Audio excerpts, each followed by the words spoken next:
我跟小岳是不是关系不好，或者小岳跟我关系不好？其实根本就没有，我们俩人肯定会这个团结一心呢。栾云平刚加入德云社的时候，顶替了岳云鹏打扫卫生的活儿。可是没过多久，栾云平就因为相声水平进步太大，正式上台演出。岳云鹏重新干起打扫卫生的活儿。后来加上岳云鹏在节目中说害怕栾云平想踢他一脚，于是就有人猜测两人关系不好。其实两人私下关系很好，只是一个心思细腻，一个心直口快。有一次，栾云平带队到河南演出，岳云鹏得知他们晚上只吃了一个汉堡后，立马张罗酒席，好好的请他们吃一顿。你们吃饭了吗？我们刚才一人吃一汉堡，然后等结束以后，然后小岳一会儿准备要安排我们。小岳说那个就到了这儿了，绝对不能拿赐酒糊弄我了。虽然说岳云鹏很喜欢请客，但是这么晚了还关心师兄弟的演出情况，说明他心里真有栾云平。另外，师兄弟一起玩游戏时，栾云平看到岳云鹏没有戴帽子，立马给他拿了一顶帽子，戴上去看着尺码不合适，他又拿下来亲自调节了一下帽围大小。要说栾云平和岳云鹏关系不和，想想都不可能。辛苦了，太热了，赶紧下班。找个地方歇会儿，快送回去。爱情有紫色、红色、蓝色。更夸张的是，岳云鹏和栾云平上班时间偷吃被秦霄贤抓到，为了防止这个小师弟给他们扣分，于是两人一起贿赂对方。期间两人吃到兴起时，还时不时互相喂饭，简直不要太腻歪。如果说这些都是演的，那么岳云鹏下面的这个举动尽显心意。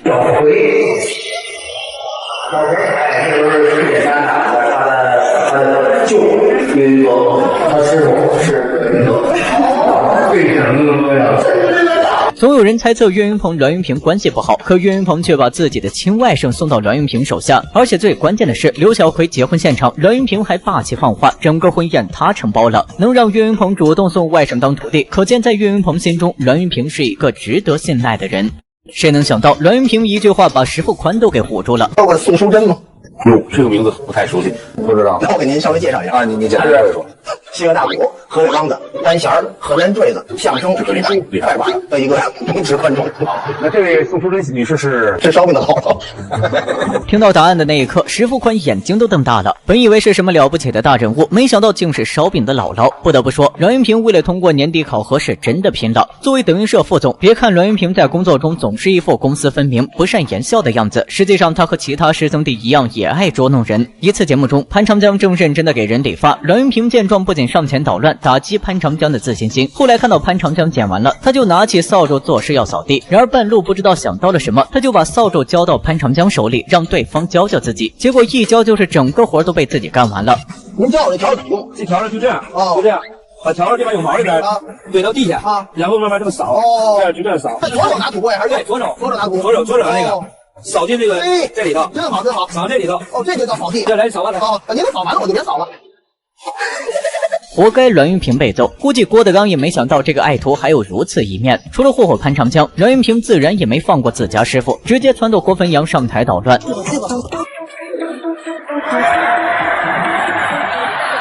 都说郭汾阳是混世大魔王，谁能想到他上台送桃的举动竟是栾云平在背后挑唆。不过让栾云平失算的是，郭汾阳上台后就直接放飞自我，怎么拽都拽不回来。最后还是健身达人烧饼现身，这才把郭汾阳抱下台。正所谓吃一堑长一智，栾云平能有现在的精神，完全是早些年被其他师兄弟坑惨了。当年孔云龙和岳云鹏跟着郭德纲学艺后，虽然有点收入，但生活仍然十分拮据。于是孔云龙就把主意打到了在北京土生土长的栾云平身上，因为栾云平家庭条件不错，当时又刚好来德云社不久，孔云龙就借口让栾云平到大院对活，而栾云平又十分大方，每次前来都会带着大家吃一顿。直到多年以后，栾云平才知道孔云龙当初的如意算盘。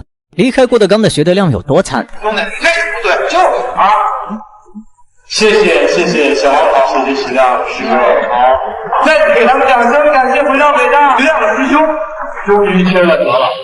2017年，徐德亮同搭档王文林重回北大演出，本以为这次会和上次一样受到众多学弟学妹的欢迎，没想到两人演出还未结束，主持人便带人上台撤掉了桌子和话筒。从当时画面来看，徐德亮和王文林明显有些不知所措。有人说主持人这么做并不是轰人下台，而是当时正好赶上新年钟声敲响的时刻，主持人不得不这么操作。但争议性的一点是，徐德亮下台的时候，主持人还补充了一句：“徐师兄缺了德了。”这不得不让人联想到徐德亮和郭德纲之间的骂战。当年徐德亮退出德云社之后，不仅大骂郭德纲缺德，还扬言对方像野狗，逢人就咬。好像在您的新书里有写到他像野狗一样，为什么要用这个词呢？那其实是一个好词儿。哥，你真能拽哎！如果有人说哎，你真的很拼搏的很像野狗哎，我就觉得另外，很多人不知道的是，徐德亮还曾在2006年与郭德纲一起在北大演出过。不过和现在不同的是，当时演出赢得满堂喝彩。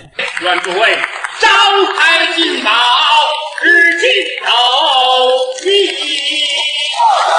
徐德亮总说郭德纲亏待了自己，实际上他的收入远大于付出。就比如说这次北大演出，原本只是徐德亮简单的回母校演出，郭德纲得知后为了给他增加底气，就带着徒弟一起来了。虽然说郭德纲的出现让现场一片哗然，但他并没有喧宾夺主，反而将逗哏的位置让给了徐德亮。都说郭德纲睚眦必报，对应的那些有恩于他的人，他也会滴水之恩必当涌泉相报。郭德纲骂人有多狠？陶阳，县长老爷里边徐亮老师演你的什么人啊？演帮主啊。相声演义里边有徐老师吗？县长老爷有他吗？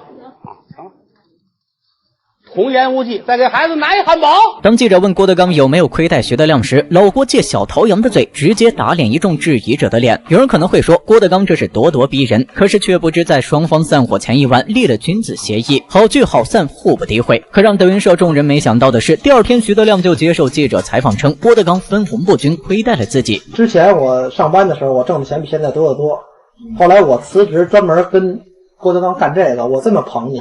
但现在我变成这样。徐德亮面对镜头十分狂妄，声称自己是德云社创始人之一，为郭德纲付出了一切，可到头来连房贷都还不起。不仅如此，徐德亮还替搭档王文林叫屈，声称对方年纪大了，每天都要早早起床，需要坐很长时间的公交车才能到达公司。他宣布退出德云社，也是为了老先生以后的生活着想。然而对于徐德亮的抱怨，郭德纲却在采访中表示，他不仅没有亏待徐德亮和王文林，而且两人的收入还远高于其他同行，根本不存在徐德亮所说的分配不公。如果说郭德纲的言论大家不相信，那么下面大家听听曾经在德云社演出过的老先生是怎么评价郭德纲的。那个时候德云社没有现在就是不太给老半场。郭德纲曾经给过50块钱，说要我说心里话，我不愿意要60块钱。为什么？我刚学，我在那是对我是一个很大的锻炼。几年的时候？那是97年。那50块钱已经挺值钱的了。当然是啊，当时人均工资也400多400块钱。连老先生这种演了半场的小学徒都能拿到50块演出费，更不用说徐德亮这种正式员工了。众所周知，于谦很少掺和郭德纲与徒弟之间的恩怨，但是这次当观众问及于谦徐德亮离开是否是因为分红不均的时候，于谦当众反驳道：“分红不均呐，均不了，均不了。你觉得能均吗？微软的公司的所有职员跟比尔盖茨拿的都一样多吗？”至于于谦为何这么反感徐德亮，一方面是人品不行，另一方面张文顺曾说过，徐德亮看到郭德纲火了之后心生嫉妒，凭啥他这个北大高材生比不过一个小学没毕业的。于是一次演出结束后，徐德亮就找到张文顺，让他和自己一起离开德云社，然后另立门户。张文顺自然没答应他的请求，于是就有了徐德亮退出德云社，张文顺开除徒弟的事情。德云社待遇有多好，于谦都忍不住替郭德纲辟谣。德云社在这块还真是没有这个像那个抠抠缩缩用自己人不给钱要使便宜人似的，没有，还不是这样。我们规规矩矩，只有比别人给的多，不会比别人给的少。耶！真不是于谦在吹牛，郭德纲绝对是一个好老板。正好曾在直播间透露，德云社演员每次出去商演都会和主办方签订一个合同，以保证衣食住行方面满足演员们的各种需求。德云社演员出门商演是要住5星级酒店的，演出商要负责车接车送的，而且对车是有要求的。不仅如此，郭德纲还会要求主办方给每个演员配备1名助理和司机，这样就可以给演员更多准备和休息的时间。有人可能会觉得郭德纲人品不好，但在对待弟子方面他是用了心的。除了给员工提供更加优质的商演服务，就连奖励郭德纲也非常大气。别人年会抽奖送水杯、音箱、手机等小物件，郭德纲直接金条红包随便发。最小的那些个用生活的器皿啊，家用电器啊，这是最小的了。对，也有的就是直接的现金呐，或者是金条啊什么的。我金条这个大。也是奖励金条分2种，一种就是抽的，一种就是按照你的这一年的工作表现是奖励的。这样的待遇估计没人不羡慕吧？然而这还只是德云社福利的冰山一角。众所周知，德云社没有基础工资，挣多挣少全靠演员的努力。但是疫情封闭的9个月时间里，郭德纲不仅每月交足5险1金，还每个月给每人发放2000 2000元的补贴。虽然说这些钱看着不多，但对于没有任何收入的人来说已经非常多了。何况德云社在职员工900多人，9个月下来起码上千万。另外，作为相声界的领头羊，德云社的提成也是同行里最高的。岳云鹏就曾因为分钱太多，主动要求郭德纲给自己降薪。那你们公司怎么算账？人家跟你说3746怎么分账？孩子确实回来找我跟他师娘，我没想到，你看人家外边人都那样，咱家这个我就给的也多，我是不是我再咱们重新换个比例，或者我再如何？让老板涨薪的都见过，但是要求降薪的还是第一次见。相信不少人看到这一幕都会心里骂一句：岳云鹏太傻了。不过说回来，岳云鹏这么做也是因为郭德纲对徒弟真的很大方。德云嫂子都是什么职业？第一位高峰。高峰的老婆听说是以前你的粉丝是吧？啊，最好别提这个。有传闻称高峰的妻子是他的粉丝，其实不然，他的妻子是德云社最早的报幕员，最初两人并不认识，但是后来随着工作上的讨论，慢慢的就走到了一起。都说兔子不吃窝边草，但在德云社像高峰这样的不在少数。比如说孟鹤堂，他的第一任妻子就是德云社报幕员，如今孟鹤堂再婚，他的妻子则是谦儿大爷的大客户。现在的爱人是他没有买马，然后我给牵线卖马，然后就这么着。估计谦儿大爷也没想到自己的马场还有促人姻缘的作用。第三位栾云平，他的妻子曾是德云社售票员，不过很多人不知道的是，两人早早就认识了，而且还是同学。因为早期栾云平管理票务忙不过来，才让女朋友过来帮忙，这也是为什么张文顺葬礼上唯有栾云平携带女朋友出席的原因。第四位丙嫂郑胡心，她不仅是德云嫂子中颜值最高的存在，学历也很好，伦敦大学的硕士。你嫂子学历高，说是学历高，其实就比我高那么一丢丢。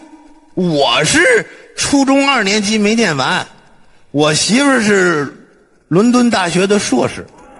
第五位岳云鹏，妻子郑敏。虽然说现在的郑敏开了一家网店，但在这之前，她曾是一家医院的护士。后来为了支持岳云鹏发展事业，才辞去工作来到了北京。第六位师娘王慧，现在德云社的董事长，拥有德云社99%的股份。别看王慧现在一副女强人的样子，最初她是一位小有名气的京韵大鼓演员，但是因为郭德纲，她放弃了自己最爱的事业，做起了贤内助。德云社我是爱财呀，不是金财的财呀，人才。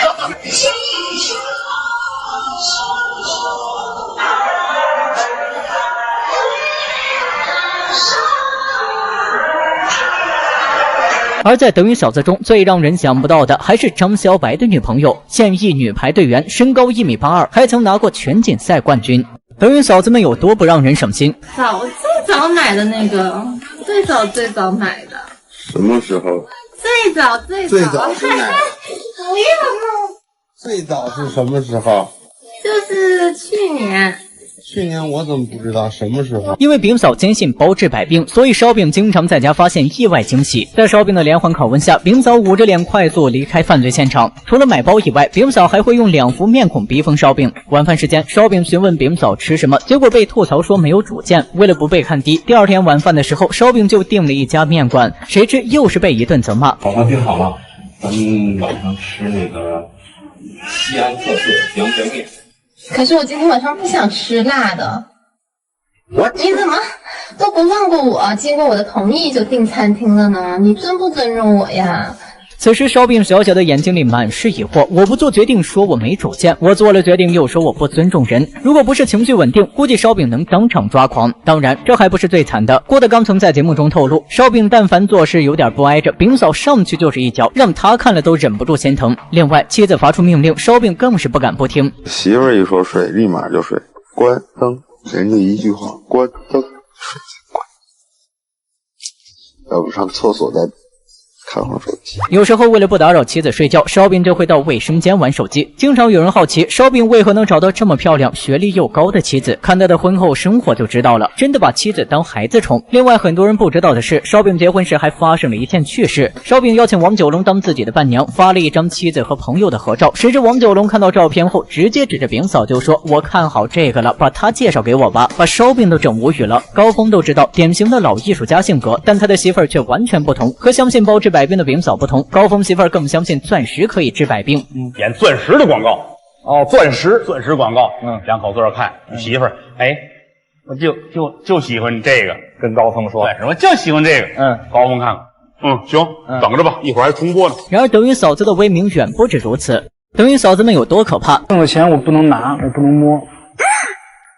真的跟你们吐槽吐槽吧。别看岳云鹏现在是当红一哥，但在家里真没地位。节目中被妻子吐槽就算了，就连买个东西也得先和妻子商量。几年前，岳云鹏参加移动综艺，想给特殊学校里面的孩子买一点东西，奈何自己身上没有钱，只能现打电话问岳嫂要。我们下午要带着孩子们去赶集，我手里没有现金，你一会儿支付给我几千块钱，然后我去凑点现金，我给孩子们买点鞋、衣服什么的。其实不仅是岳云鹏，德云社的很多老爷们儿都不管钱，比如说烧饼就因为钱的问题，差点在节目上和妻子闹翻。师哥，不能有点零花钱吗？有啊，你。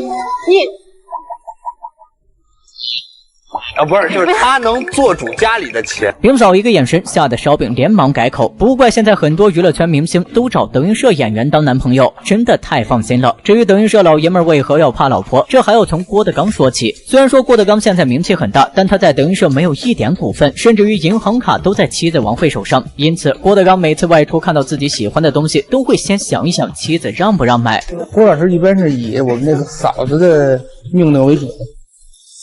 去听我们嫂子话，你看我们会买的，我挺喜欢这个，我说买吧，甭管多少钱买。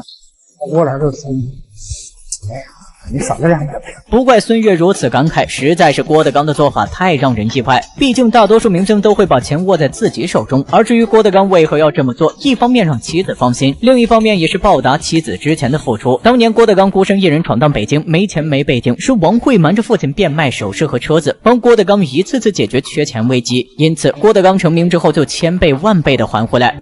追您的是什么样的女生啊？是女生吗？被人当众嘲讽怎么办？看郭德纲是如何回击的。这姑娘问出来的话是有一定水准的，是中华田园犬。我前面跑，但后边追错了。后来我学狗叫呗。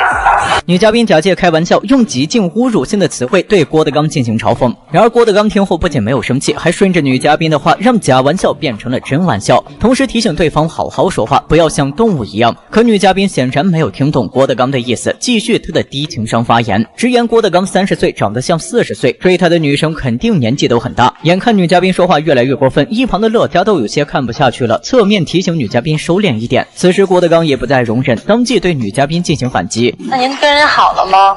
没有。为什么呀？她有男朋友。那他还追您，太不负责任。过了吗？啊，你还几年毕业？4年。男朋友干嘛的？你猜？导师。这句导师可谓是神来之笔，直接将嘉宾刚刚的嘲讽如数奉还。要知道郭德纲在节目中的身份就是导师，这就相当于追他的人就是这位女生。眼看自己之前的一切不屑和诋毁都会反弹回来，女嘉宾也不再像之前一样高高在上。然而这也不是郭德纲第一次如此巧妙应对外人的嘲讽了。在一次采访节目中，主持人刚开场就对郭德纲发起猛烈攻击，批评郭德纲频繁开商演，有辱艺术家的身份，甚至于还拿主流做对比，暗讽郭德纲开商演是赚快钱，败坏传统艺术形象。面对记者的刁难，郭德纲反应也很迅速，直言自己是凭本事吃饭，每一粒米每一碗饭都是我自己凭能耐挣来的。艺人卖的是什么？是卖艺还是卖人？对不对？你要卖艺就好好卖，卖的好与坏是水平问题。如果说不能卖艺，把人卖好也不是一个生存之道。郭德纲这一番话既表明了自己的态度，又暗讽了某些人端起碗骂爹的行为。徐德亮退社时，有记者问郭德纲为什么他每天开豪车住豪宅，却对员工那么抠食。郭德纲的回答也相当霸气：你现在开什么车？你告诉我。啊，你们社长呢？快回去辞职去！比尔盖茨公司的人不可能跟比尔盖茨一样的。哪怕被选手看不起，郭德纲的反应也堪称教科书级。我真的很后悔，不应该参加您。你现在走也来得及呀！博士夫妻宣传自己的新相声，为何气得郭德纲当场翻脸教做人？一档节目中，博士夫妻刚上台就神情傲慢地指着郭德纲问：“你认识我们吗？”得到否定回答后，这位博士竟送了3本自己写的书，并强调以郭德纲的文化水平，应该可以看懂其中1本。面对选手的轻蔑和贬低，郭德纲并没有斤斤计较，语气平和地让他开始演出。谁知演出中，这对博士夫妻不仅没有一个包袱在线，还嘲讽现在的传统段子太老，没有新意，将在场所有同行都得罪了遍。两人的表演不负所望，获得了全场最低分，被淘汰出局。然而两位博士并不服气，直言郭德纲不懂相声，他的相声才是高级。郭德纲本就不是被欺负的主，当众回怼他们的公式相声没有前景，他也不会投资。这句话直接让博士夫妻破防。一句话没抢您生意啊！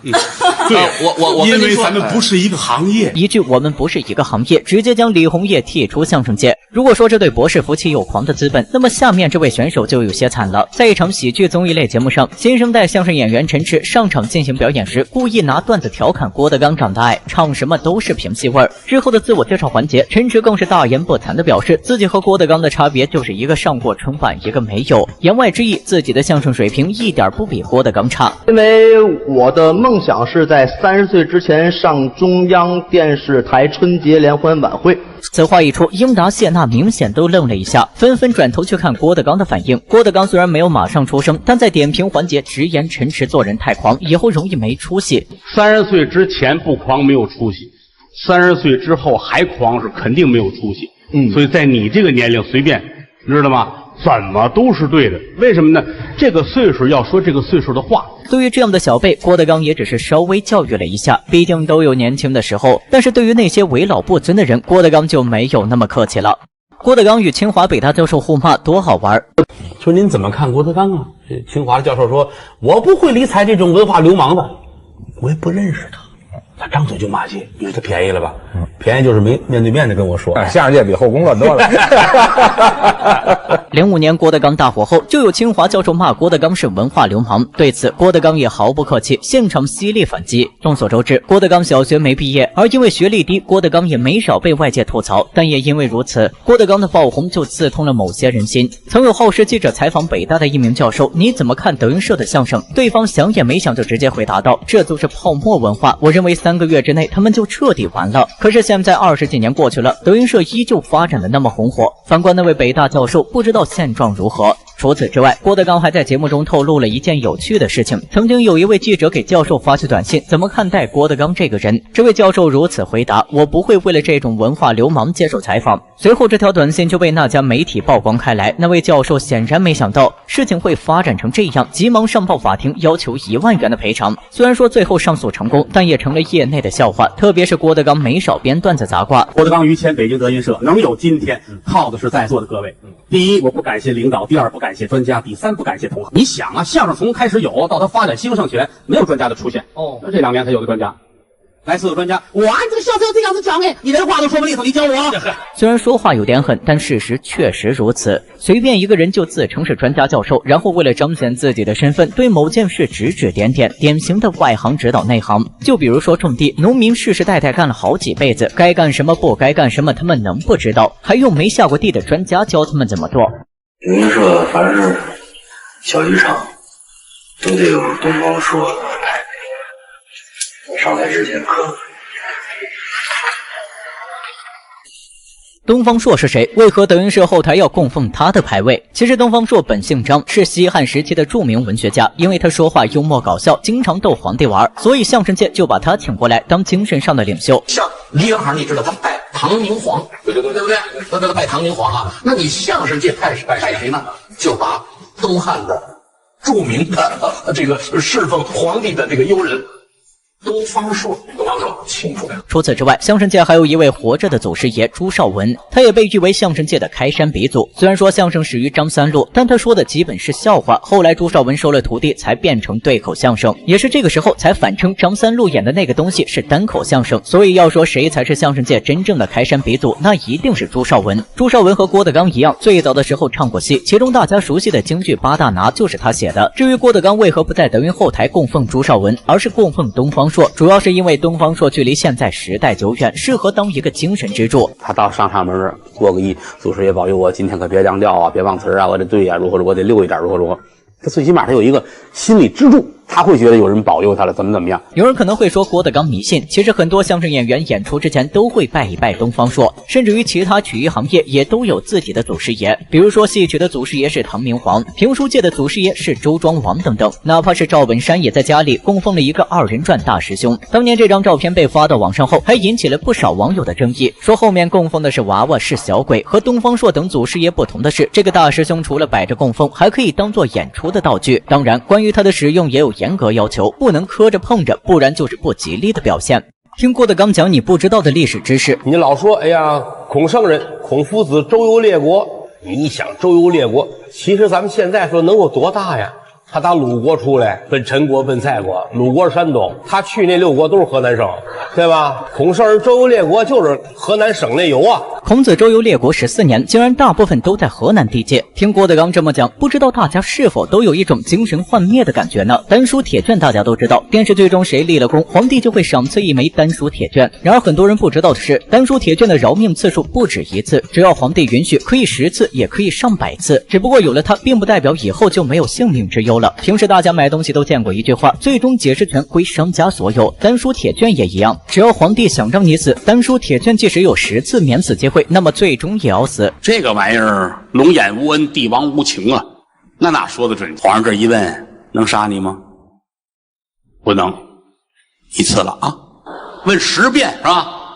第11遍就瞪直就杀了。不仅如此，郭德纲还讲了很多现代词语的来源，比如说跳槽，现在我们看来是从一个公司换到另一个公司的意思，但实际上这个词语最早出现于妓院。跳槽是指的某位嫖客原来跟这个妓女很好，后来不要她了，换了另一个姑娘，这叫跳槽。同样出于妓院的词语还有开盘，它的意思是姑娘接客了，陪你喝茶聊天；出局则是姑娘跟着客人回家睡觉。听了郭德纲的解释，不知道大家是否对这些词语又有新的认识了呢？别看郭德纲是小学文凭，但他的知识储备相当强，甚至于远超一些文学历史学家。这一点大家也能从郭德纲的言行举止中看出来，毕竟他曾凭借深厚的文化底蕴争得女首富陈丽华的认可。那个大炮你给我拿出一个来，我送给你。送一大炮，送我一大炮，我可厉害了啊！不仅如此，郭德纲前段时间还收到威尼斯大学的邀请，前去讲解中国传统文化。可以说，现在郭德纲的文化水平已经处于娱乐圈的顶尖。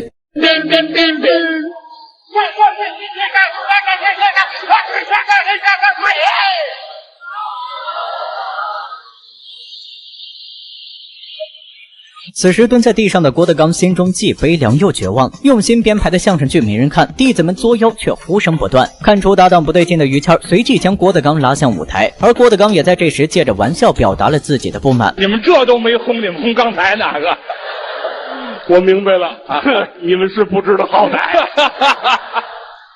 你们就应该给他轰下去，这什么玩意儿？这是2011年7月2日，在德云社15周年庆典系列演出中，郭德纲带领众弟子表演了一段名为《中国相声史》的舞台剧。本以为这次演出会收获观众的一致好评，没想到刚开场没多久，台下起哄声就此起彼伏，并且大声喊道：“下去，我们要听相声！”形势几乎不可控。郭德纲见状，急忙重返舞台，一边安慰观众，一边敲打那些背后使坏的同行。我理解你们就是想听相声，对。花了钱了，我会让你们听相声，但历史是一步一步走过来的，差哪一个阶段它都不完美。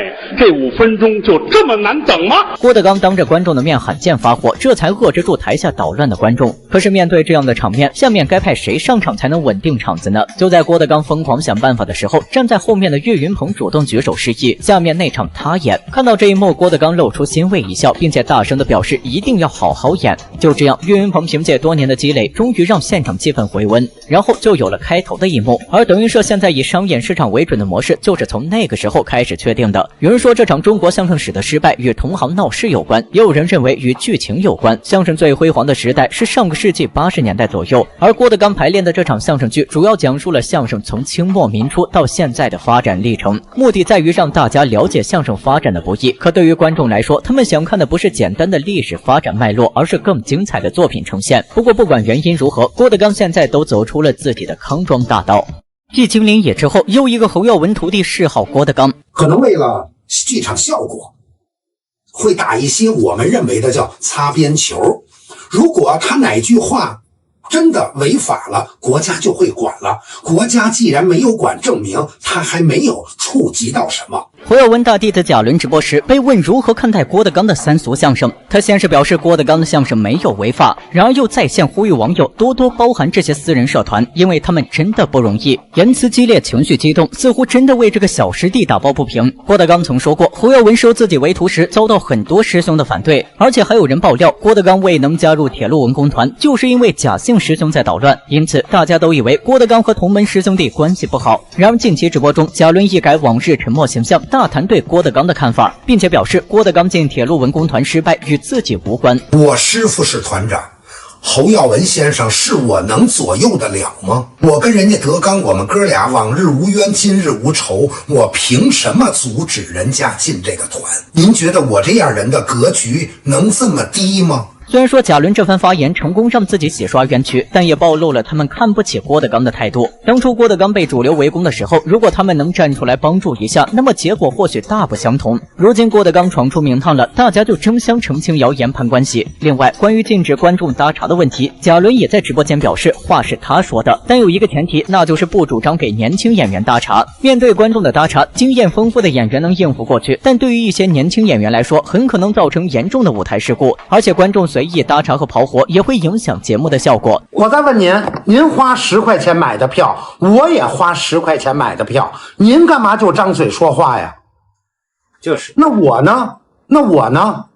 我花钱，你尊重我吗？人不能够太自私，朋友，懂吗？其实仔细想想，贾伦的话也没有错，不知道大家怎么认为的呢？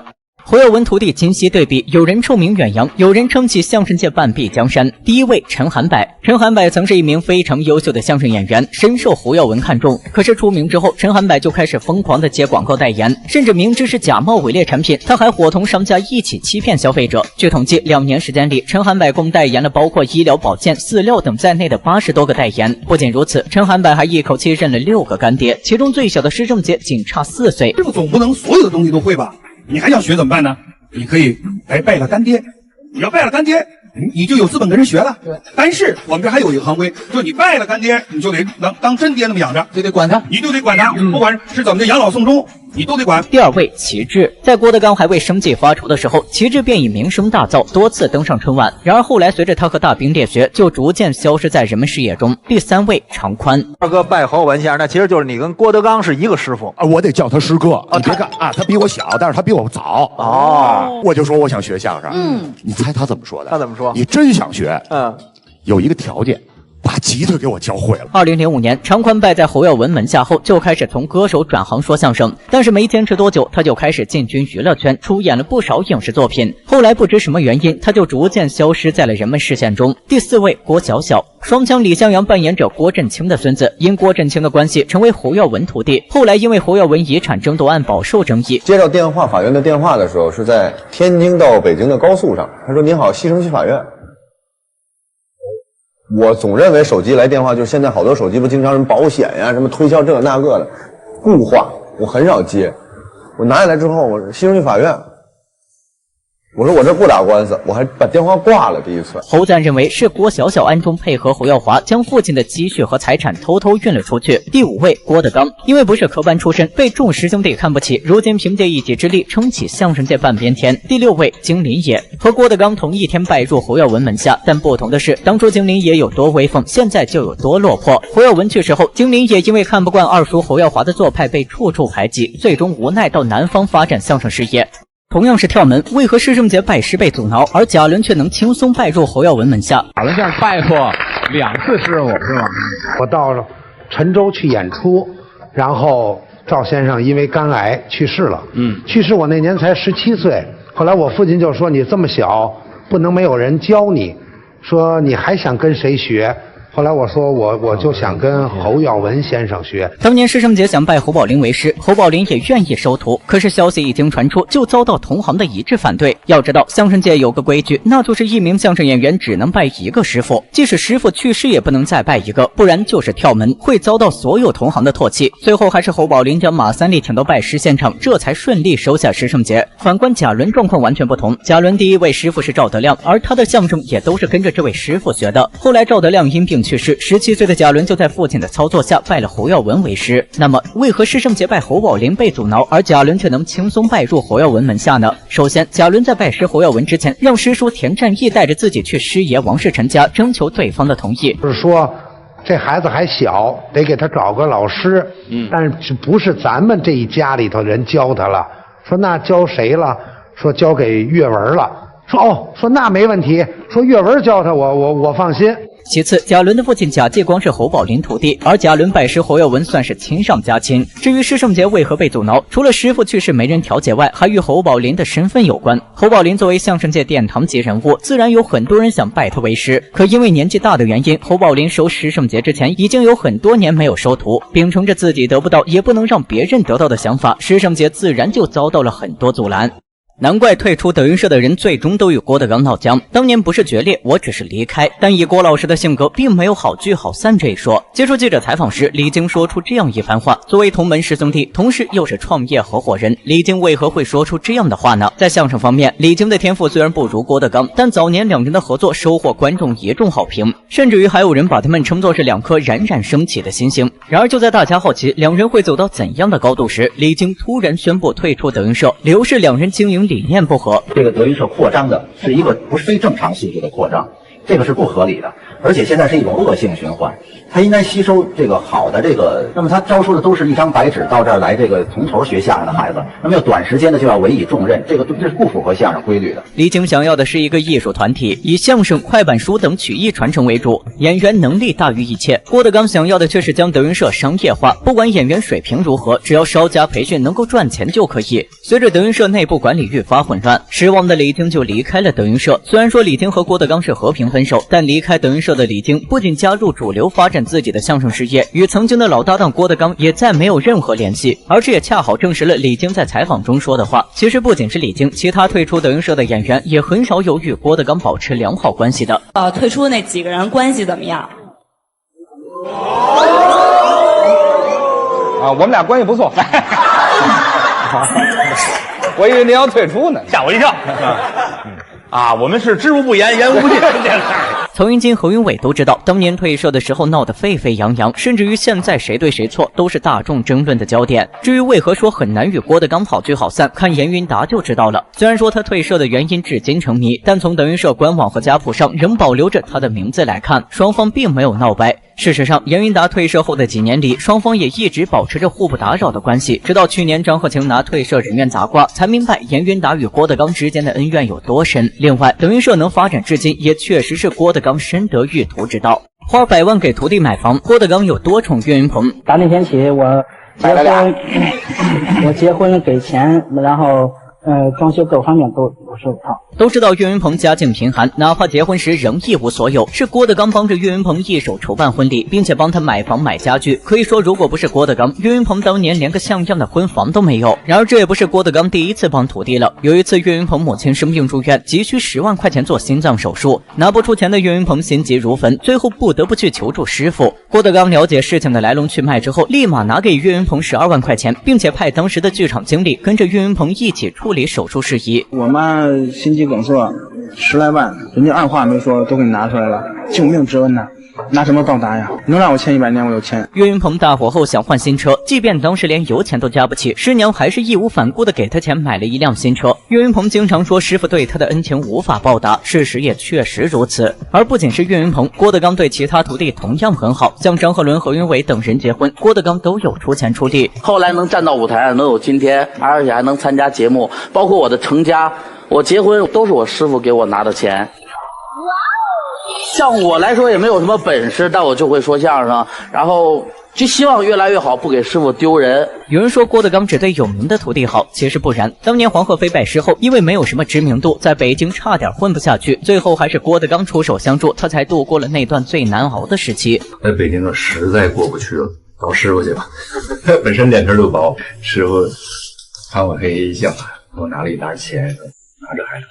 虽然郭德纲一直说3年学徒2年效力，但是自从曹云金等人退社之后，他就再也没有硬性要求徒弟必须回报师傅。比如说黄鹤飞虽然得到了师傅的帮助，但并没有在德云社说相声，而是选择当了一名导演。用他的话来说，自己从来没有为师傅师娘效力过。圈内大佬都是如何评价郭德纲的？郭德纲什么好？好在哪儿了？这我还真不知道，您给我说说吧。说前辈的大师这些事儿他都做了，也都能达到。郭德纲有大将风度。哎呦，这可不敢当，不敢当。在谈及郭德纲的艺术成就时，陈凯歌导演直接用了4个字：大将风度。可见在陈凯歌心底，郭德纲早已称得上是艺术家。而同样对郭德纲高度赞扬的，还有著名主持人窦文涛。他认为郭德纲是祖师爷降下来的一个专门负责传承相声的人。一听的比较多的相声，还就是郭德纲于谦，对吧？就包括他的徒弟，我也没觉得有那么把我能逗乐。总有人说郭德纲的相声三俗难登大雅之堂，但大家首先要了解，郭德纲本就是一个相声商人，靠说相声挣钱。主流可以阳春白雪、风花雪月，但是郭德纲要为德云社的数百员工着想。另外，郭德纲的相声虽然掺杂有一些民俗的东西，但是在技巧和相声功底方面，绝对是行业的佼佼者。特别是郭德纲的单口相声，更是现代版的刘宝瑞。其次，抛开郭德纲的相声不谈，他让相声重新辉煌起来就是大功一件。而除了相声，郭德纲在戏曲弘扬方面也做出了极大的努力。一些事儿没人做，一些人没事做，没事的人盯着做事的人议论做事的人做的事儿。一个行业的式微和没落呀，大都源于集体失语的沉默。什么时候你让外行感兴趣，你这一行离火。著名主持人白燕生的这番话可谓是无声胜有声。传统曲艺想要发展，靠的是行动，而不是空喊口号，更不是去打压和批评那么努力发展戏曲的人。郭德纲出钱出力发展京剧，但换来的却是各种质疑。郭德纲虽然愤怒，但还是尽心尽力的去创新京剧。如今在郭德纲的努力下，不仅越来越多的年轻人开始了解戏曲，走进剧院，麒麟剧社更是成为全国唯一一家自负盈亏的京剧团体。5年走起来到现在，麒麟社是中国京剧唯一的自负盈亏，凭着唱戏能养活自己的团体。当然，这个话高分啊，事儿没那么事儿。不知道大家是怎么看的呢？能让德云社演员主动花钱的，也只有李雪琴了。雪琴，你什么把那花篮那事儿你？哦，花篮，对，哥哥，那花篮啊，哎，都是这九郎一个人出的钱。九郎一个人出的钱，了解德云社的都知道这句话分量有多重。毕竟在德云爵们眼里，钱比命重要。然而李雪琴却是个例外。汪苏泷开演唱会，九郎就找来李雪琴商量，要不要也订个花篮。李雪琴却毫不客气地表示：“你也帮我送一个吧。”然而这还不算完，随后李雪琴又把杨九郎拉到一个群里，让杨九郎帮王传君也带一个，差点气笑杨九郎。然后李雪琴说：“行，你给我送一个吧。”我说：“你甭管了，我给你写一个。”然后一会儿呢，他拉了一群，都从你这出的。然后他，辣姐、徐志胜统计完了呢，那个雪琴说：“你给王哥也带一个吧。”那王传君。杨九郎虽然嘴上吐槽不断，但也正因为两人私交甚好，李雪琴才会这么做。杨九郎也不在意，甚至还会故意逗李雪琴：“人家王哥真客气，还给我转花篮的钱，言外之意，你的呢？”李雪琴盯着杨九郎看了几秒，立马回道：“别看我不会还的。”不仅如此，李雪琴在路上看到冰粉想吃，杨九郎立马开口买。其实不仅杨九郎，其他德云社老爷们儿也没少为李雪琴花钱。大家好，我是李雪琴，这是孟鹤堂，刚才踩我鞋了，他答应我再给我买一双。你说话，我孟鹤堂，我踩李雪琴鞋了，我给他买一双。孟鹤堂在后台不小心踩了一下李雪琴的脚，然后就在李雪琴的控诉下赔了一双7489元的迪奥。事还没完，李雪琴过生日时，孟鹤堂还准备了一份惊喜。虽然说李雪琴没有感动到当场落泪，但也爱不释手。同样毫不掩饰对李雪琴偏爱的还有栾云平。看到李雪琴对文玩核桃感兴趣，当即表示把自己盘了3年的核桃送给她，为此吓得李雪琴连连摆手拒绝。我们那个助理小哥呢？对，我这核桃在包里呢，我怎么给人这个钱？你别给我了，盘多长时间了？你那个盘3年了。不得不说，德云社爵们是真的把李雪琴当成妹妹一样宠。作为一名脱口秀演员，李雪琴为何能获得德云社众人的认可呢？李雪琴到底有何魅力？只因一句我想当德云少夫人，就让郭德纲把郭麒麟推出去。我应该问他点啥？你今年多大了？我今年25，我26，那我比你大1岁，你介意吗？姐弟恋。大1岁还行。不仅如此，郭德纲在节目中更是一口一个儿媳妇叫着，说不出的宠爱。要知道，德云社最重视规矩，郭德纲带头乱搞，显然认证了李雪琴的地位。至于李雪琴为何能成为德云社团宠，还得从她的一次暖心举动说起。秦霄贤和李雪琴同时参加一档节目，但由于节目组的奇葩安排，秦霄贤需要从嘉宾中选一个搭档，和他一起乘坐高铁前往目的地。因为目的地比较远，乘坐高铁需要5个小时，而飞机只需要1个小时，所以大家都不想坐高铁。身旁的张张大大更是满脸嫌弃，当众请求秦霄贤不要选他。彼时秦霄贤因为人生地不熟，陷入两难境地。郭德纲看出徒弟的为难，主动出声让甜甜和秦霄贤一起。虽然甜甜没有说什么，但不情愿的表现肉眼可见。就在场面陷入尴尬时，李雪琴突然小声对秦霄贤说道：“你可以选我。”就这样，李雪琴在解救秦霄贤的同时，也得到了德云社众人的认可，特别是将一切看在眼里的郭德纲。节目结束之后，就把李雪琴邀请到了德云逗笑社。要知道，在这之前还没有哪个女明星能参与团综录制。要俩是你，我家里边活有时候，我那边什么时候活都不用你干。他和恩贝特别好，我捏脚也行。嫁给我之后呢，就是一切都听你的，看上谁了，回头我给你找。众所周知，德云社后台外人不能进入，哪怕是录制节目都得需要提前报备。然而李雪琴不仅和德云社众角玩得好，进德云社后台更是犹如回家，想来就来，想走就走。关键大家都不敢有任何意见。嗨，打扰，栾哥，孟哥，四哥。来，给你送点礼物，这你亲手种的那个真的假的大葱和香菜。长这些了，呢，给你们送点吃的，还有烤肠。李雪琴轻车熟路的样子，一看平时就没少串门。阎鹤祥，你这是看郭麒麟和李雪琴在一起吃醋了吗？为什么要选雪琴呢？雪琴和我们这德云社很多演员都挺熟的，跟这个孟鹤堂也演过小品，是跟郭麒麟也相过亲。瞎说啊！雪琴也是这个跟我们这儿好多演员，包括老严一块儿也录过节目。那他为什么站在我的位置上？阎鹤祥仿佛被抛弃的小媳妇儿，言之凿凿的样子，甭提多委屈了。自从郭麒麟宣布暂别相声界，到娱乐圈发展之后，阎鹤祥就成了孤家寡人一个。为此，没少被网友调侃寡妇失业。虽然说郭麒麟的离开表面看是阎鹤祥吃了亏，实际上郭麒麟在决定退出相声舞台的时候，就已经给搭档想好了退路。万一我要走了呢，我肯定让我爸爸要把你这个工作要安排好。起码在赚钱这件事上，说的俗一点，就赚钱这件事上，我们是不会，就对我对是肯定会有很优厚的安排的，大家都很直接的。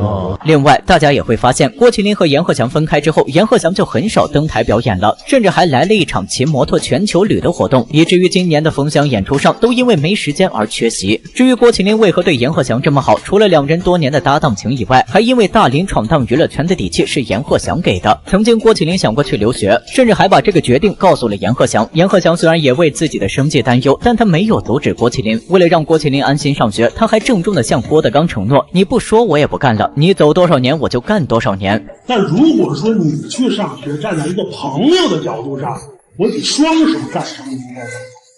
你要说出国读书读完了回来，你要还说我安排大了，你要不干我也。虽然说最后因为种种原因，郭麒麟没有出国留学，但是他进军娱乐圈后，阎鹤祥的举动一一兑现了当年的承诺。谁能想到，这是郭德纲当年被春晚毙掉的相声。汉语推广普通话。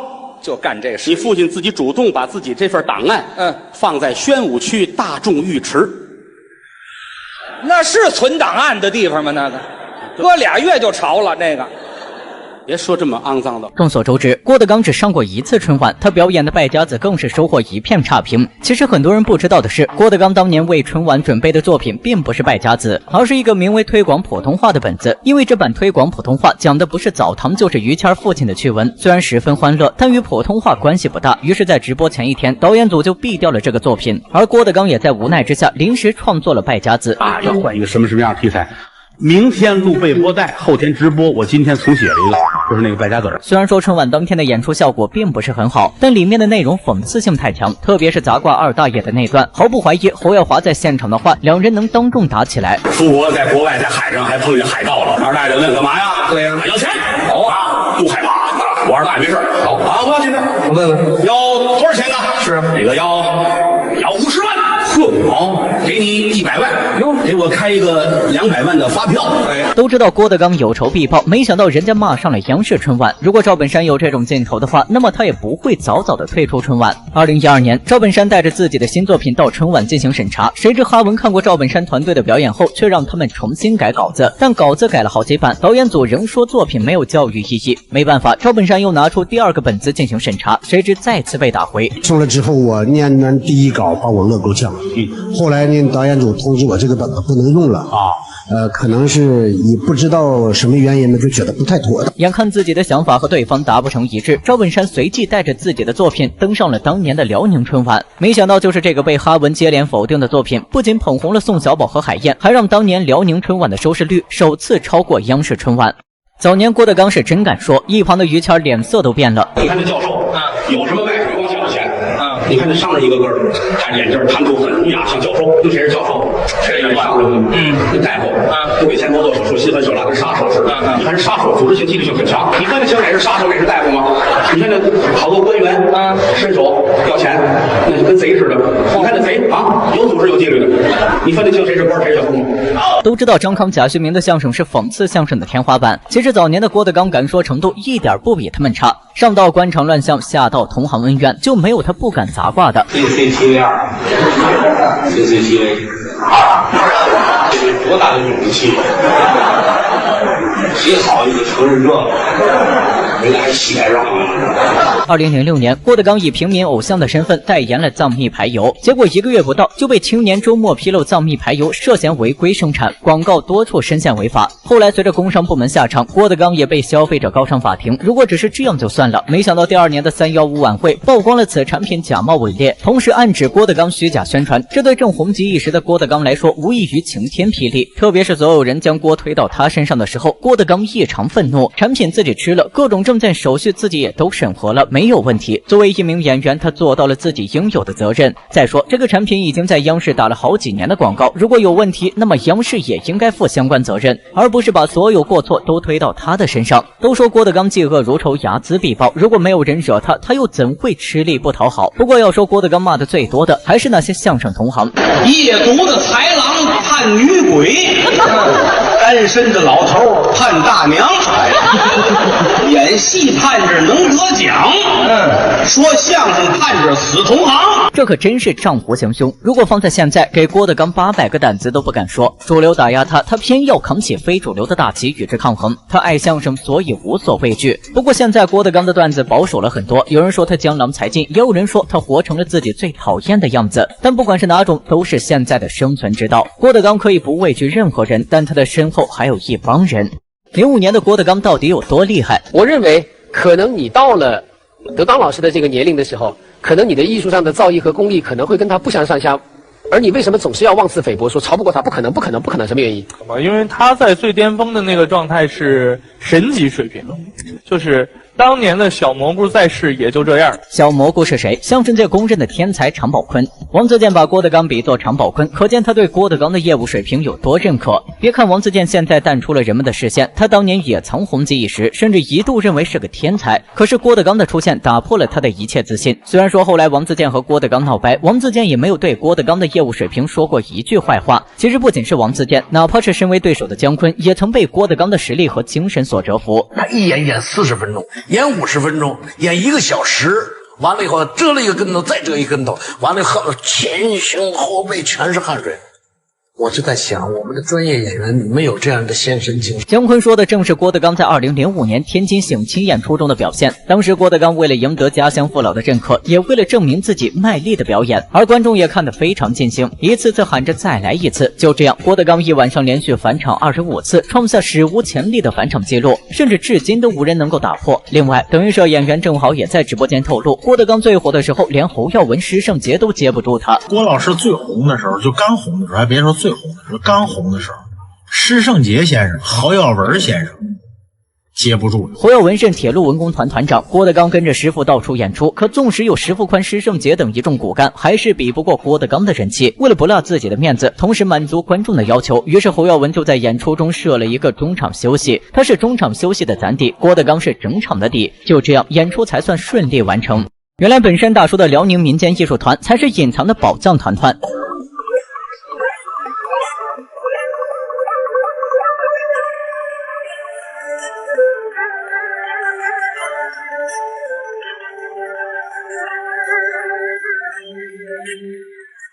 这哪是辽宁民间艺术团，分明是悉尼歌剧院辽宁分院。知道的他们是真拉真弹真演奏，不知道的还以为他们在拍搞笑视频呢。作为一代喜剧大师，赵本山虽然退出了春晚舞台，但是他培养出了许多人才，比如说赵海燕。当年宋小宝一句海燕啊长点心吧，让他一炮而红。但很多人不知道的是，他除了是赵本山的弟子，还是一名国家2级演员。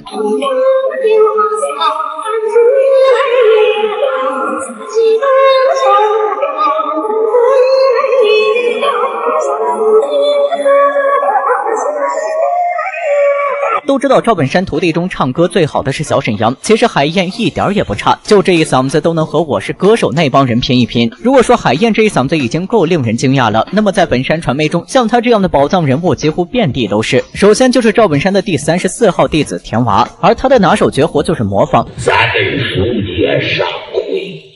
马三立，相声泰斗。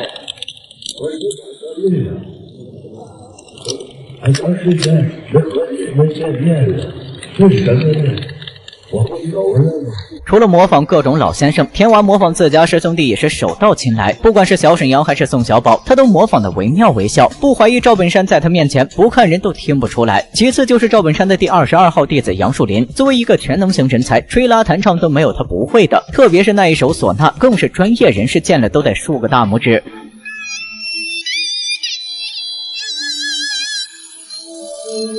多美啊，这是！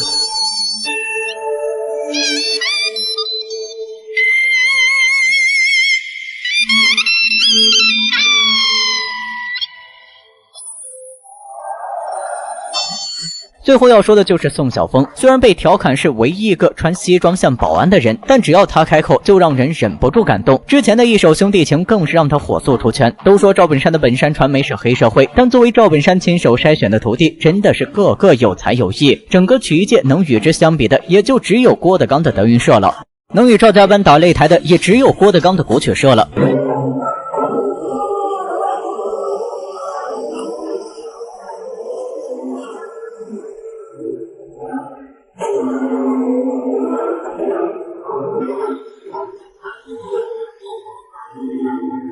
这是发生在德云古曲社渔阳青歌专场上的一幕，6位国家一级琴师现场合力表演了一段齐音换手连弹的绝活。这项技术不仅对演员的配合度和乐器熟练程度要求非常高，而且还要求必须能够一心两用，不然一个人出错就会影响正常演出。齐音换手连弹看着很难，实际上真的很难。这首绝活发明于上个世纪20、30年代，最初是5音换手连弹，后来因为配合起来实在太难，50年代的时候就失传了。韩宝利老先生小时候有幸看过一次，感到非常震撼。于是成名之后，他就四处请教老一辈的琴师，终于在1985年重现了这门绝活，并且还将原来的4人升级到了现在的6人。众所周知，韩宝利是国家1级奏员，而队伍里的其他人也个个身份不凡，全都是国家1级演奏员。比如说前天津曲协主席岳长乐，演出中琴弦突然断裂，他不仅面不改色现场换弦，当工作人员提出给他换琴时，更是一副这种小事还用换表情，摆手拒绝。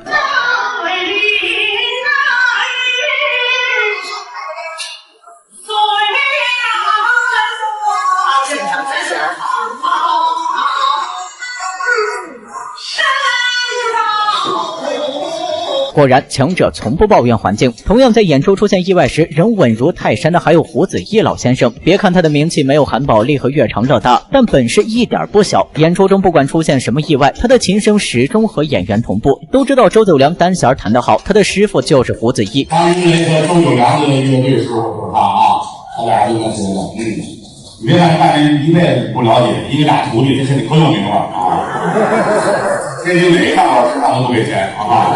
一个是古曲界霸主，一个是2人转霸主，二者碰上谁会更胜一筹呢？当赵家班遇上德云社，谁更胜一筹？你都上央视春晚了，哎，对我老个，我觉得我老在那儿站着，你就可难上去了。郭德纲曾说过一句话：艺人拼到最后拼的是文化。而作为曲艺界2大民间团体，无论是郭德纲的德云社，还是赵本山的本山传媒，一直都被扣着低俗文化低的帽子。但是说起作品，赵本山有着绝对的话语权。刘老跟乡村爱情这些看似低俗的电视剧，却能轻松拿下全网热度榜榜单。反观郭德纲屡战屡败，屡败屡战，始终摘不掉烂片王的帽子。至于徒弟阵容方面，虽然说郭德纲的弟子颜值相对较高，但赵本山的108位徒弟，每个人都有自己的特点，这也是本山传媒能这么一直火的原因。众所周知，岳云鹏和张云雷唱歌比较好听，赵家班弟子也不弱。不管是刚凭借说书人登上热搜的小沈阳，还是赵海燕、宋晓峰，他们一开口都没其他人什么事了。道不尽生死相，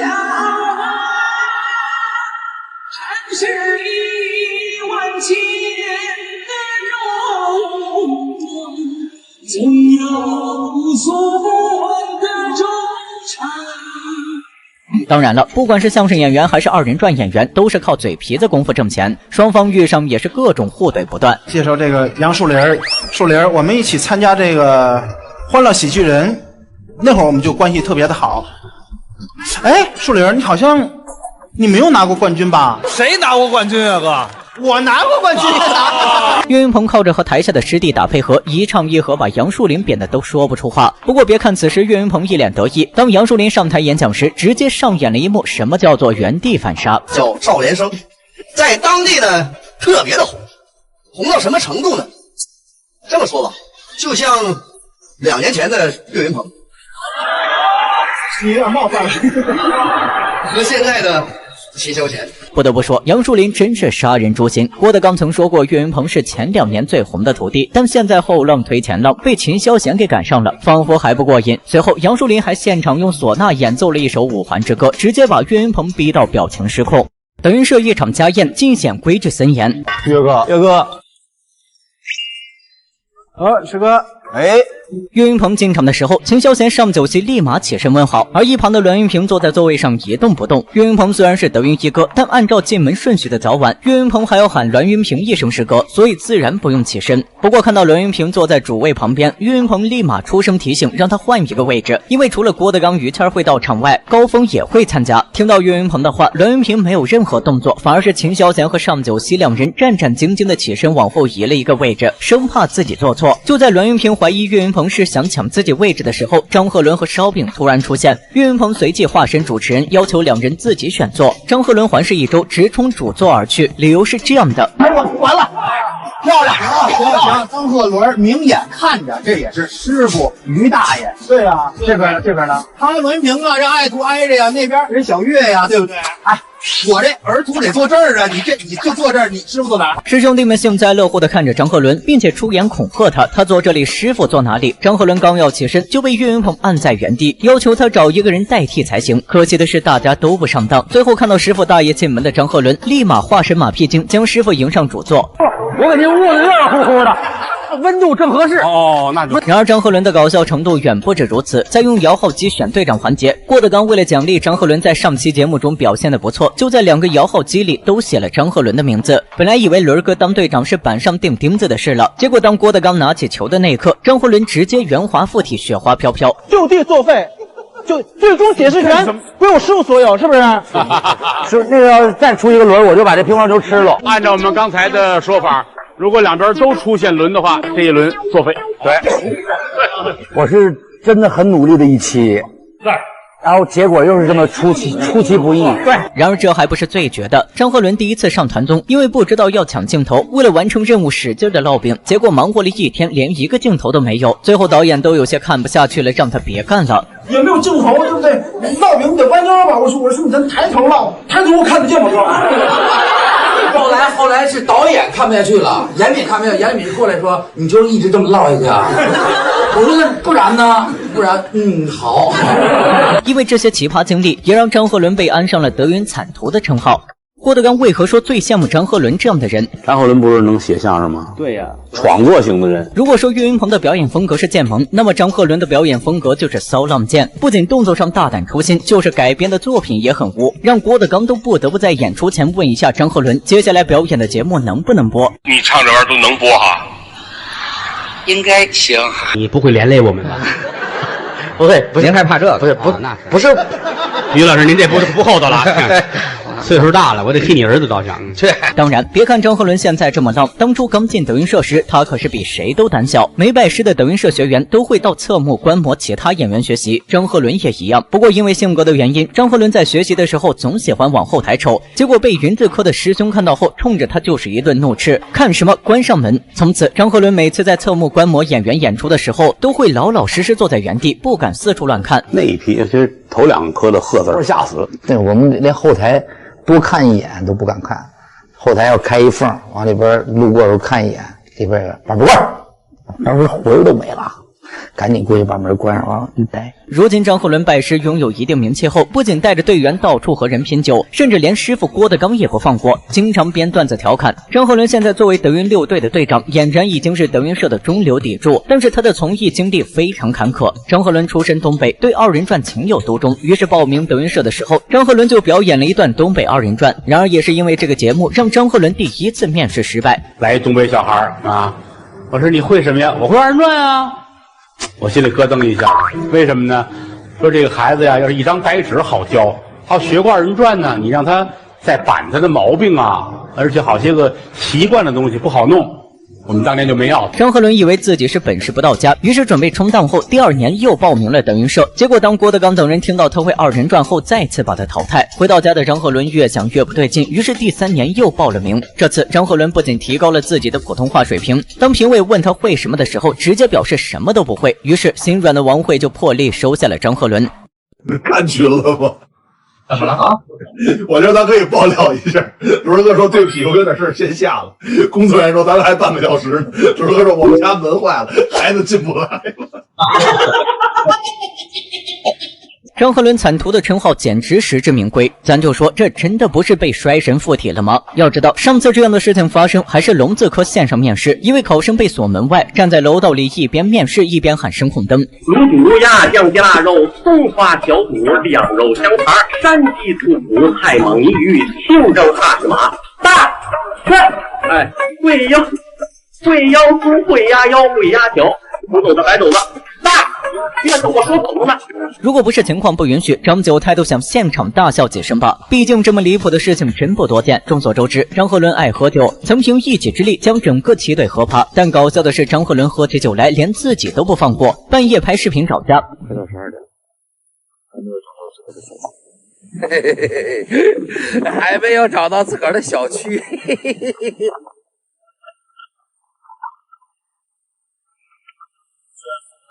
本来以为这只是网上的段子，没想到在张鹤伦这里竟然变成了现实。果然，艺术来源于生活，就是不知道张鹤伦最后有没有找到家呢？想当年，于谦第一次见岳父，因为喝酒太多，在楼道里睡了一整夜。另外，张鹤伦虽然看着精明，但实际上经常丢三落四，光是大褂就丢了好几次。其中有一次，张鹤伦拎着大褂箱参加团综，结果到目的地后发现自己大褂不见了，于是张鹤伦就怀疑有人藏着自己的大褂，然后稳坐当中进行推理。然而他将所有人都猜了个遍，也没猜到，自己把大褂落在了车上，根本没拿下来。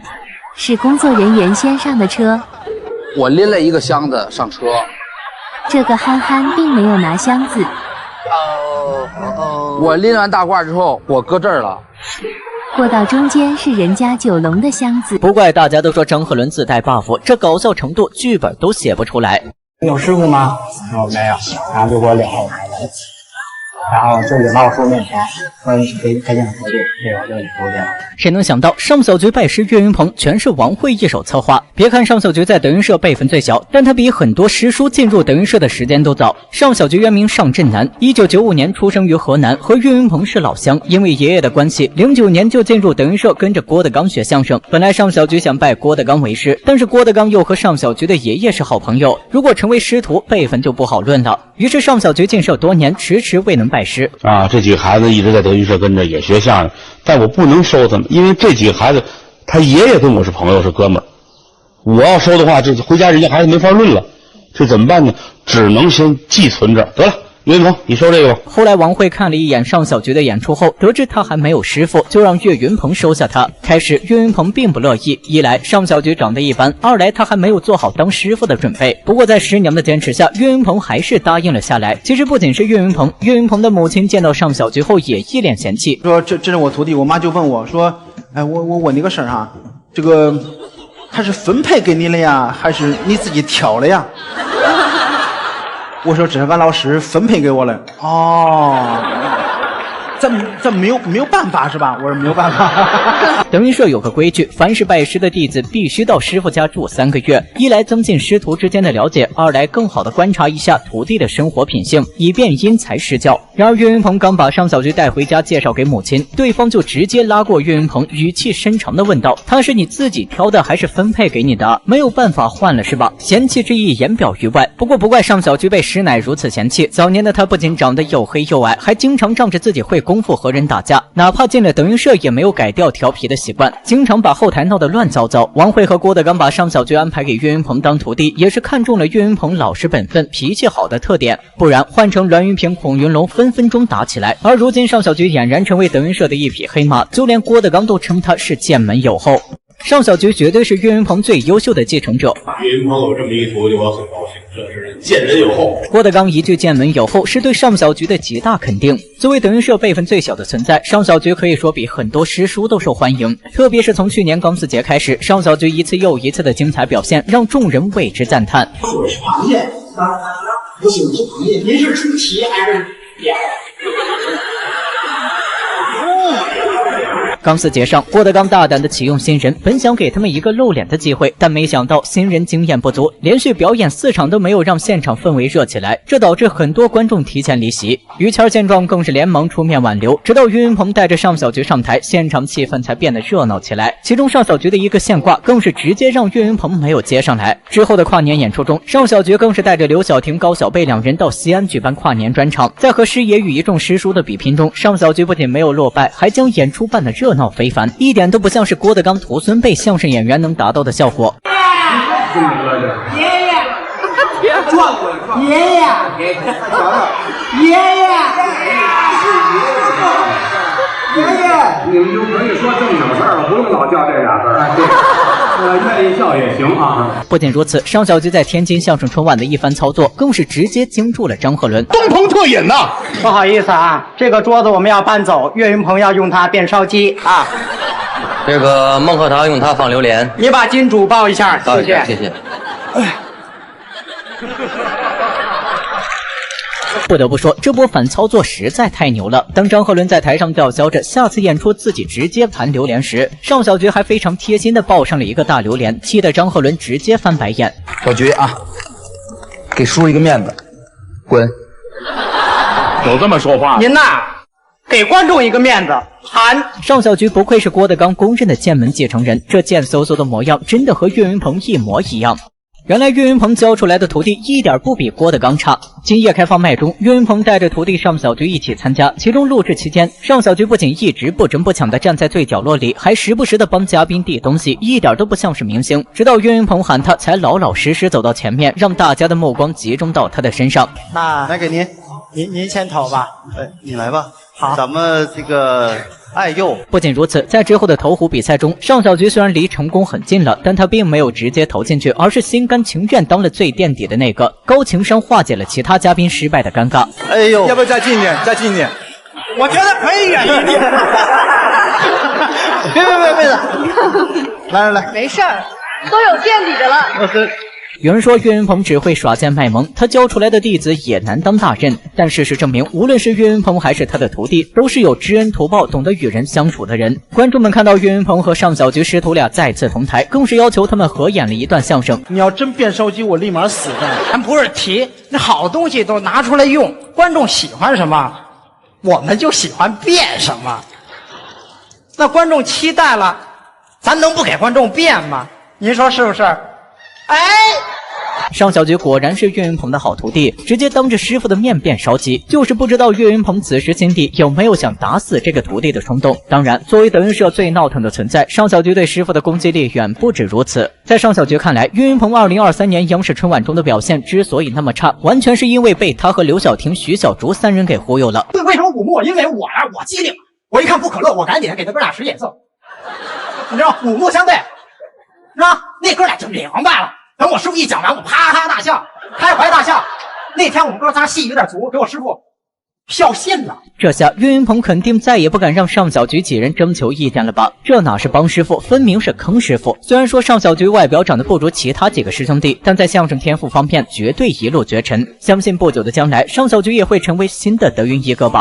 李鹤彪为何说李菁、何云伟等人的离开与他有关？他们退出跟我觉得有直接关系。而是那会儿德云社正处在一个自面为歌的这么一个处境，他一看这会儿在这儿可能待不了了，要没干了啊，我干脆我离开这儿吧。谈起德云社演员的离开，李鹤彪一脸自责，把事情全归到自己身上。众所周知，李菁、何云伟退社是因为与郭德纲不和，为何李鹤彪却这样说呢？一切还要从2010年说起。当时有媒体报道，郭德纲家的别墅侵占公共绿地，于是就有一名自称是北京电视台的记者偷偷潜入郭德纲别墅要采访。当时李鹤彪正在郭德纲家做饭，看到外面有人偷拍后，立马出门劝阻。谁知这位记者见到李鹤彪后，不仅拒绝拿出证明自己记者身份的证件，还要强闯进别墅内部。于是，一番口角冲突后，两人就动起手来。原本此事与李鹤彪无关，谁知那名记者回去后，不仅四处宣扬郭德纲徒弟打人的，内部领导更是威胁郭德纲，如果不给5万块钱，就将事情闹大。那我就得说北京台龌龊，为什么龌龊？就因为有你们这几个人太龌龊。到今天我也这么说。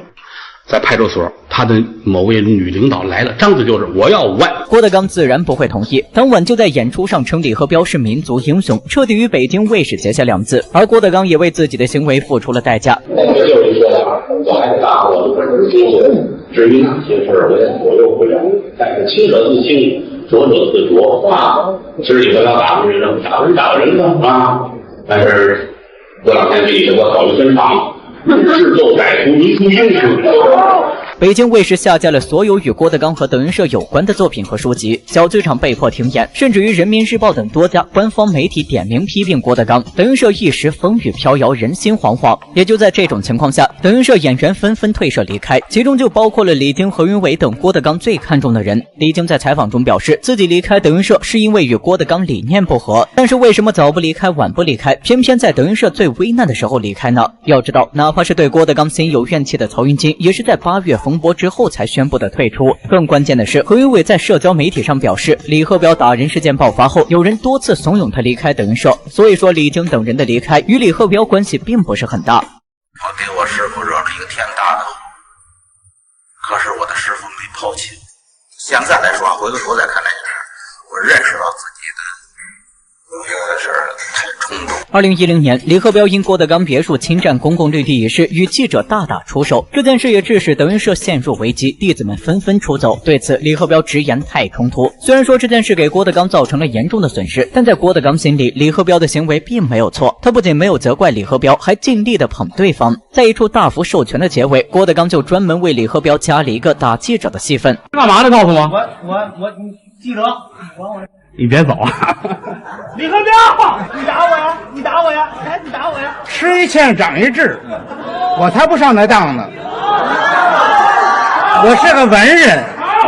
不同的是，这次李鹤彪一改德云社第一巴图鲁的形象，伪装成一个文人样貌，要多讽刺有多讽刺。虽然说李鹤彪因为打人的事差点被抓，不过他也因祸得福，被全国观众熟知。准备鼓掌啊！李鹤彪。所以说，各位，这行怎么红的都有。哪怕现在李鹤彪很少登台演出了，只要大家提起德云社第一巴图鲁，就会想到他。要知道，哪怕是栾云平都没有他的威慑力高。另外，很多人不知道的是，郭德纲之所以收李鹤彪为徒，就是因为看上了对方的手艺。所以说，先前德云社刚火的时候，都是李鹤彪在负责郭德纲一家的伙食。也因为如此，留在家里做饭的李鹤彪才会遇上偷偷潜入别墅偷拍的记者。郭麒麟、郭汾阳的尿布竟然都是李鹤彪换的。咱先找自律啊，咱找自律吧。我来多少年？我来19年了，知道吗？我跟师傅在一块待多长时间了？我伺候师傅多少年？知道吗？我尿布我洗了多少？我从过去比洗的郭汾阳。不怪李鹤彪经历打人风波后，郭德纲还能把他留在德云社，这徒弟当的确实尽职。作为德云社忠臣孝子的李鹤彪，不仅是对师傅忠臣，和师兄弟的关系也非常融洽。当年张云雷坠台重伤，李鹤彪不仅陪在身边聊天，还负责各种饮食问题。有一次，郭麒麟就因为替李鹤彪去送饭，走错了病房。去医院看，在病床上给我以后我还得上大褂。可以说，正是这些师兄弟的鼓励，才给了张云雷东山再起的勇气。另外，有细心观察的小伙伴就会发现，只要李鹤彪和张云雷同台表演，他们之间的气氛就会变得十分温馨。有时候，张云雷拿打记者事情砸挂后，还会扑到怀里撒娇，画面上说不出的宠溺。除此之外，张云雷在外举办生日专场演出的时候，李鹤彪更是第一时间坐飞机赶到祝贺。作为德云社第一巴图鲁，李鹤彪对师兄弟的付出也得到了回报。现在拍电影了，现在热映的满当红。这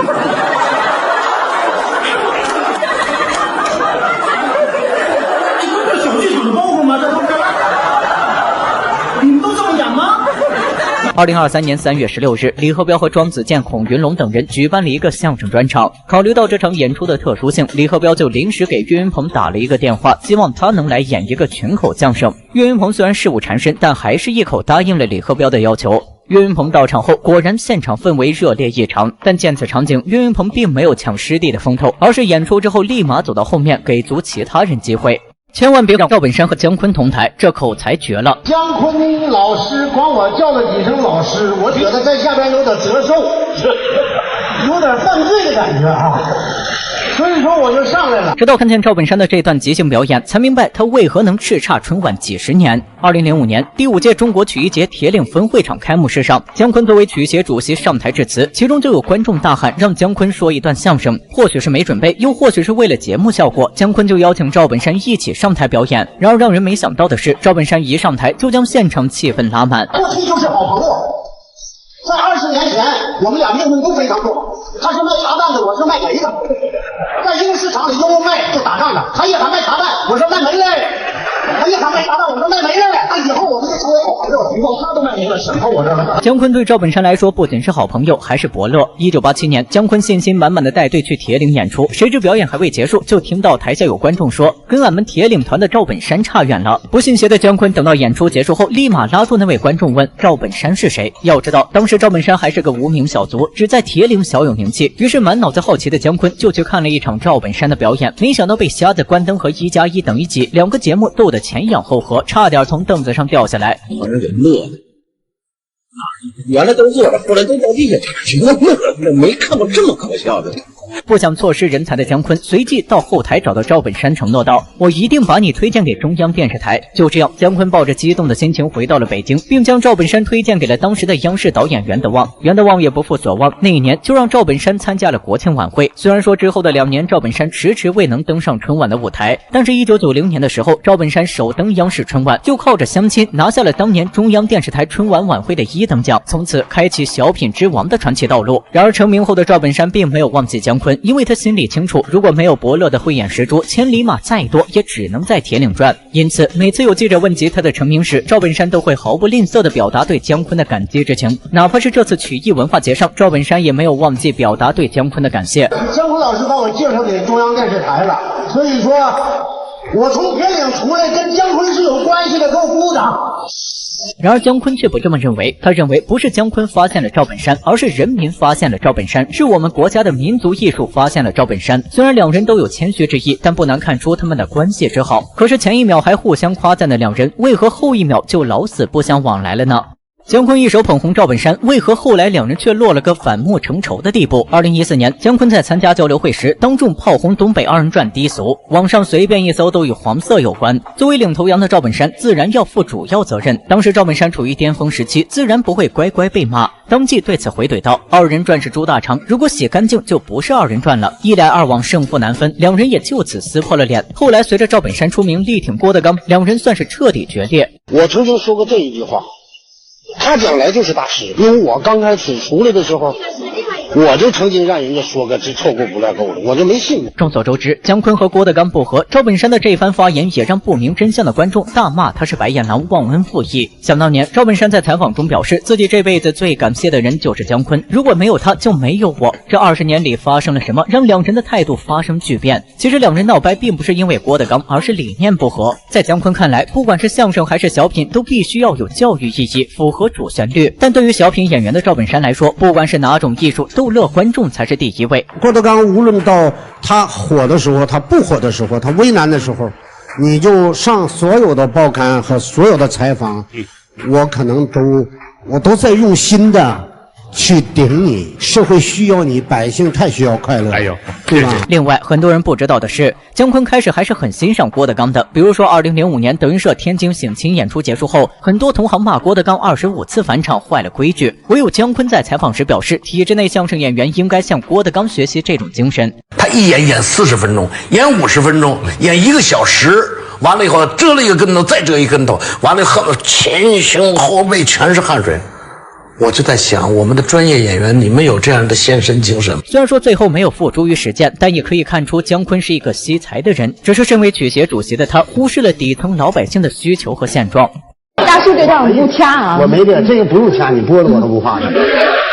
赵本山吐槽春晚有多狠，连主持人都忍不住出声提醒。节目中，赵本山对央视春晚的节目审查制度大加批评。在赵本山看来，小品的目的就是让观众快乐，然而一些人却总想根据自己的想法左右别人的作品，哪怕那个人的作品再完美。中央电视台的审查永远是这样的，你怎么观众都笑翻了，就他几个脸是青的，他们怕就不好看，怕怎么样，完了又不懂。又提了一堆不懂的意见。不仅如此，赵本山还在节目中透露，现在的春晚小品之所以不搞笑，完全是因为作品的逻辑和搞笑部分被破坏掉了。导演组在审核一个作品的时候，第一遍看很搞笑，第二遍看有个地方不搞笑了就把它删掉，第三次看又有地方不好笑了再删掉，最后看多了笑不出来了，就直接将你的作品给毙了。赵本山之所以敢这么说，完全是因为他经历了不止一次。都知道2012年是赵本山最后一次上春晚，但其实2013年的时候，他也准备了一个很不错的本子，可是他将本子上交给春晚节目组审核时，却以内容不适合春晚为由直接给毙掉了。没办法，赵本山又准备了另外一个本子，结果还是不行。第一稿把我乐够呛，后来呢，导演组通知我这个本子不能弄了啊，可能是你不知道什么原因呢，就觉得不太妥。气愤不已的赵本山就拿着本子登上了辽宁卫视春晚。然而讽刺的是，这个央视看不上的小品，不仅捧红了宋小宝，还让当年辽宁卫视春晚的收视率赶超央视春晚，甚至于小品中的一个事物都成为了经典。狂风还认字啊！狂风卷集着乌云，在乌云和大海之间，有一只海燕在高傲的飞翔。可即便如此，哈文仍一意孤行，凭一己之力将央视春晚收视率降到史上最低。姜昆竟然比郭德纲还有钱，因为郭德纲并不是最有钱的人。他没姜昆有钱的，你们知道吗？近期，相声演员李洪业在直播中表示，姜昆的钱比郭德纲还多。要知道，郭德纲除了德云社以外，名下还有很多产业，身价估值50多个亿。姜昆一名体制内相声演员，又是如何超过郭德纲的呢？郭德纲的吸金能力大家都知道，2019年就打进乔布斯排行榜，后来开办的德云红事会馆影视公司以及酒庄等等，更是每年收入不菲。这还不算他和岳云鹏等人的商演演出，随便演一场就几百上千万的收入。姜昆和郭德纲不同，他没有开过商演，也没有成立公司，他真的比郭德纲有钱吗？说此话的李洪业虽然与郭德纲不对付，但与姜昆关系匪浅。当年李洪业在相声大赛上凭借自己的公式相声赢得姜昆的青睐后，此后姜昆不管走到哪里都会带着他。先不说李洪业的话是真是假，姜昆确实比一般相声演员要有钱。据悉，姜昆在北京的豪宅不仅价值上亿，里面的装修更是不敢想象。单是门口的这一尊汉白玉石像就价值几百万，更不用说满屋子的红木家具和珍贵字画，随便拿出一件都5位数起步。然而姜昆的豪不仅于此，他还在苏州建造了一座私人艺术收藏馆，占地1560平方米，里面名人字画、玉器、瓷器不计其数。据说还有很多名人都将自己的藏品放到这里展示。那么姜昆是如何积累出如此身家的呢？首先，姜昆也有收藏的小爱好，虽然说起初也赔了不少钱，但后来随着眼光提高，也挣了不少钱。其次，姜昆虽然不商演，但是乡下演出也会有当地政府和赞助方的补贴。第三，就是姜昆经常上一些电视采访或者出席某活动，这都是有劳务费的。最后，姜昆会利用的名气赚一些外快，比如说字画，曾经他的一个字就被卖出上万元的价格。举平打电话向他借钱时，更是直言给对方写一副。